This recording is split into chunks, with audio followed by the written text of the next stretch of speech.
Siapa yang bisa mengikuti sepenuhnya amalan beliau-beliau? Kamu nggak bisa mengikuti sepenuhnya. Bisa kamu mengikuti amalannya Muqaddam Tsani Habib Abdurrahman Segaf, umur 7 tahun, umur 7 tahun mengkhatamkan Al-Quran dalam 1 rakaat salatnya. Muqaddam Tsani lam yanam la lailan wala naharan 33 sanatan. Muqaddam Tsani 33 tahun nggak tidur, tidak siang hari tidak malam hari. Ditanya, ya Imam, kenapa kamu nggak tidur? Apa jawab beliau? Bagaimana saya bisa tidur melihat ke kanan sorga, melihat ke kiri neraka, melihat ke atas arsy-Nya Allah? Bisa kamu ikuti? Bisa kamu ikuti Fakhrul Wujud Syekh Abu Bakar bin Salim, 40 tahun sholat subuh dengan wudhu isya. 40 tahun sholat subuh pakai wudhu isya. Al-Imam Muhammad Maulad Dawilah 15 tahun sholat subuh pakai wudhu isya. Kamu sholat subuhnya pakai apa? Pakai wudhu duhur kalau enggak duha, saudara-saudara. Para ulama, para aulia, para salaf sholat subuh pakai wudhu isya. Al-Habib Umar ibn Zain bin Smith, Al-Habib Umar bin Zain bin Smith 16 tahun tidak pernah menyandarkan punggungnya di satu benda apapun. 16 tahun nggak pernah menyandarkan punggungnya, sekalipun tidur, tidurnya duduk. Bahar bin Smith cucunya tukang tidur, saudara-saudara. Terus kita orang habaib sekarang mau banggain datuk-datuk kita. Kamu sama kayak datuk kamu.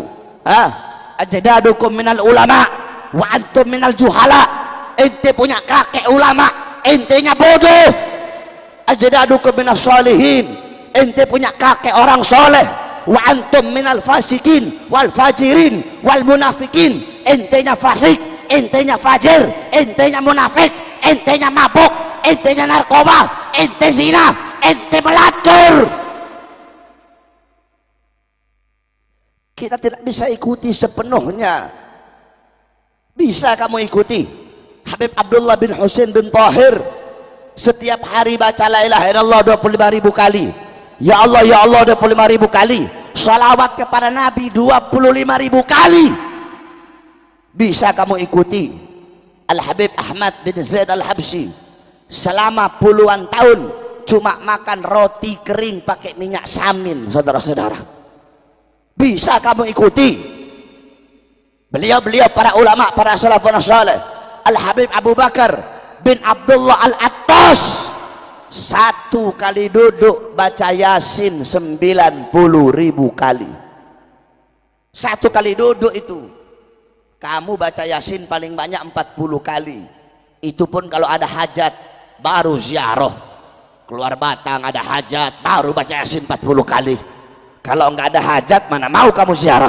Pada kesempatan malam hari ini kami akan mengcounter, menjelaskan, memberikan paparan, mensyarahi apa yang disampaikan oleh Habib Bahar bin Sumet tentang keajaiban karomah Al-Faqihil Muqaddam Tsani alias Al-Habib Abdurrahman bin Muhammad As-Segaf yang tidak tidur selama 33 tahun.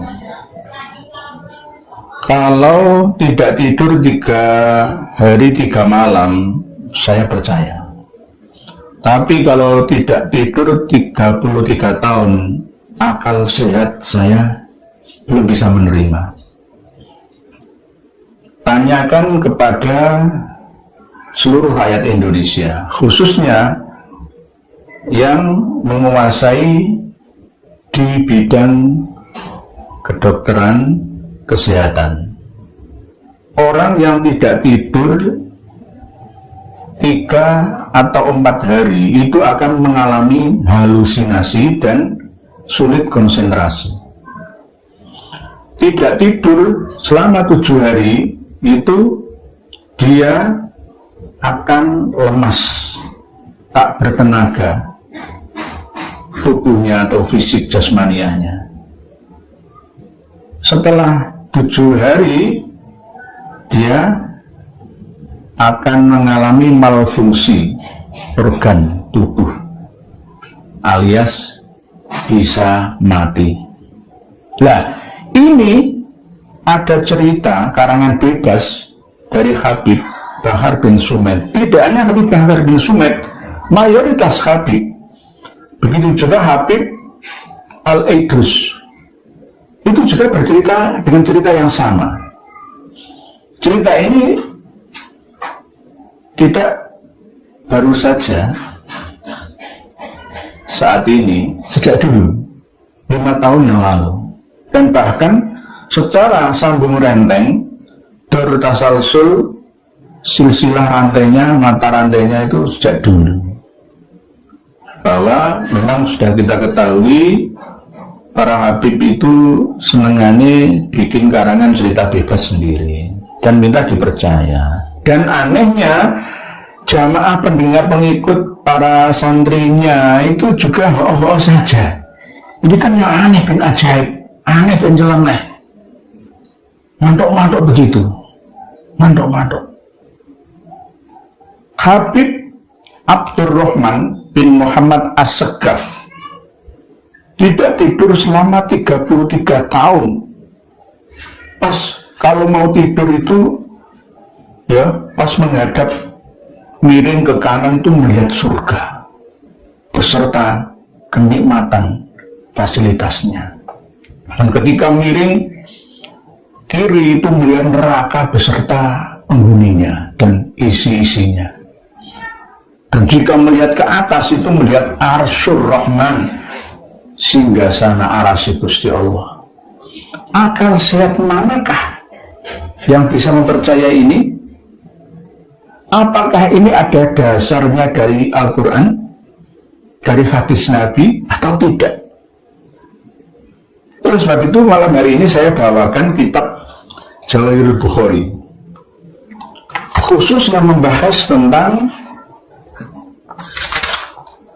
Babul Kadhibi fin nasabi wa ru'iyah, tentang dusta, tentang nasab dan mimpi.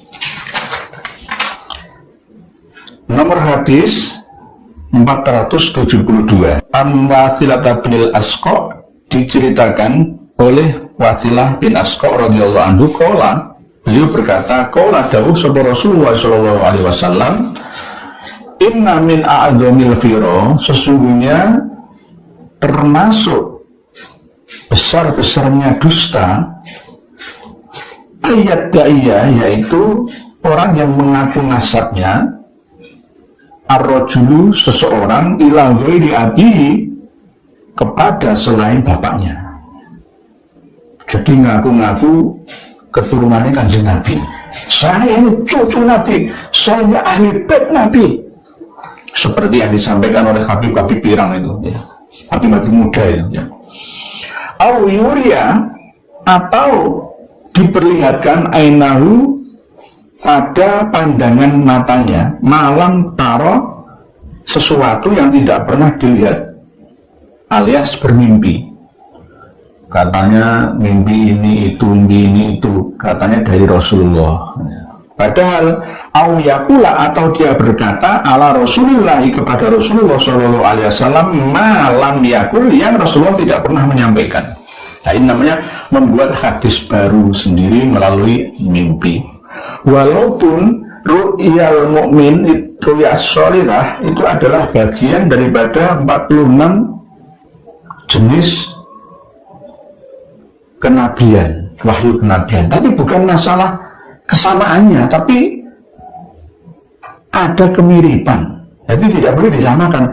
Berarti ru'yas sholihah itu bagian daripada 46 juz dari wahyu kenabian. Tidak seperti itu, bukan seperti itu. Maksudnya adalah hampir sama, cuma tidak berupa wahyu, hanya berupa ilham, ya, berupa firasat atau ilham. Jadi hadis ini jelas menerangkan bahwa termasuk dari agung-agungnya dusta itu adalah bila ada orang yang mengaku nasabnya itu tersambung kepada Rasulullah padahal tidak. Tidak hanya mengaku nasab tersambung dengan Rasulullah saja, bisa juga mengakui bapaknya, saya ini keturunan Pangeran Diponegoro, Raden Ontowiryo, saya ini keturunannya Pangeran Mangkubumi misalkan. Padahal tidak, misalnya. Saya ini keturunannya Mbah Sunan Kalijogo, padahal bukan. Nah, ini namanya dusta yang sangat besar. Dan menceritakan mimpi kepada orang yang tidak ahli, alias tidak selevel dengannya, dan dengan mengarang-arang sendiri, alias katanya melihat Rasulullah, melihat Nabi, ya, sama seperti yang kita bahas kemarin, ya, ada Imam Ahmad Ar-Rifai yang disalami oleh tangannya Rasulullah SAW keluar dari makam, menyalami beliau, dicium oleh beliau, dan disaksikan oleh 12.000 orang, ya. Ini karangan bebas, ya, karangan bebas. Termasuk yang ini juga. Ada Habib, yaitu bernama Habib Abdurrahman bin Muhammad As-Saqqaf. Ini beliau adalah Faqih Al-Muqaddam Sani, alias Faqih Al-Muqaddam yang kedua, putranya Faqih Al-Muqaddam 1. Jadi beliau mulai karomah 33 tahun tidak pernah tidur. Masuk akal tidak? Pasti semua akan bilang nggak mungkin, tapi pendukung fanatiknya akan mengatakan itu karomah. Karomah itu ya jangan diakal-akali, memang nggak masuk akal, tapi nggak begitulah, nggak sebegitunya. Sewajarnya karomah itu memang ada maunah bagi orang saleh, itu ada. Kalau Nabi mukjizat, kalau para wali karomah, kalau para alim maunah, ada memang, tapi tidak seperti itu bentuknya. Kalau ngarang-ngarang cerita bebas kayak begitu, 33 tahun nggak tidur, ya nggak masuk akal lah. Itu sama dengan memaksakan orang untuk percaya. Lamana fabi ayyi alai rabbikuma tukadziban, wahai jin dan manusia yang berakal, nikmat Tuhan kalian yang kalian ingkari. Masa kita akan mengingkari akal sehat kita lalu mempercayai cerita-cerita klinik khurafat seperti ini? 7 hari tidak tidur itu kelenjar otak dan jantung kita itu ada yang pecah dan pasti meninggal dunia. Pasti. Apalagi 33 tahun. Dan ketika miring ke kanan melihat surga beserta seisinya, ada bidadarinya, ada nikmatnya. Lah karena nggak paham surga itu apa, neraka itu apa, sehingga ya ini seperti ini. Surga itu sudah ada dan tersedia saat ini dan nanti. Seperti yang saya sampaikan selalu di channel ini. Begitu juga beliau Habib Abdurrahman bin Muhammad As-Saqqaf ini pada umur 7 tahun itu ketika sholat 1 rakaat itu bisa menghatamkan Al-Quran 30 juz. Padahal maca Quran 30 juz dengan cara tadbir atau kadir atau tartil itu bisa memakan waktu, bisa sehari semalam kalau tartil. Tadbir itu bisa juga sehari. Kalau kadir yang tua banget atas itu ya bisa 10 jam lah. 1 jamnya 3 juz lah ya. Coba banget itu sudah. Nah ini beliau pada waktu usia 7 tahun itu sholat 1 rakaat menghatamkan Al-Quran 30 juz. Berapa jam sholatnya? Kalau dia membaca surat Al-Ikhlas 3 kali, kan sama dengan menghatamkan Al-Quran 1 kali. Jadi saya percaya. Yang pertama tadi, kalau Habib Abdurrahman bin Muhammad As-Segaf itu tidak tidur 3 hari 3 malam, saya percaya. Tapi kalau tidak tidur 33 tahun, jangan paksa saya untuk percaya. Yang kedua, Habib Abdurrahman bin Muhammad As-Segaf ini dalam usia 7 tahun itu, waktu sholat 1 rakaat itu menghatamkan Al-Quran 30 juz. Saya tidak percaya. Kalau dalam setiap rakaat menghatamkan Al-Quran karena membaca surat Al-Ikhlas 1 kali itu sama dengan membaca Al-Quran sepertiga, 2 kali berarti 2/3, membaca surat Al-Ikhlas 3 kali berarti sama dengan menghatamkan Al-Quran, itu baru saya percaya. Nah, jadi jangan mengarang sendiri. Ini sudah sering disampaikan oleh para habib dalam setiap ceramah dan mimbarnya. Padahal Rasulullah SAW tidak seperti itu. Jangan berlebihan, jangan hulu, jangan itroh. La tutruni kama atratin nasara Isa bin Maryam. Innama ana abdun fakulu Abdullahi wa rasuluhu. Abdullahi wa rasuluhu atau abduhu wa rasuluhu. Jangan berlebihan. Rasulullah saja kita tidak boleh berlebihan, kok. Menyanjungnya, mengkultuskannya berlebihan. Ya sewajarnya, sesuai dengan tuntunan dari Allah Subhanahu wa Ta'ala. Memuji Rasulullah boleh, mengagungkan Rasulullah boleh, tapi ada tuntunannya, ada aturannya. Siapa yang mengatur itu? Ya Allah sendiri. Jangan membuat aturan sendiri. Apalagi menyanjung, mengkultuskan habib.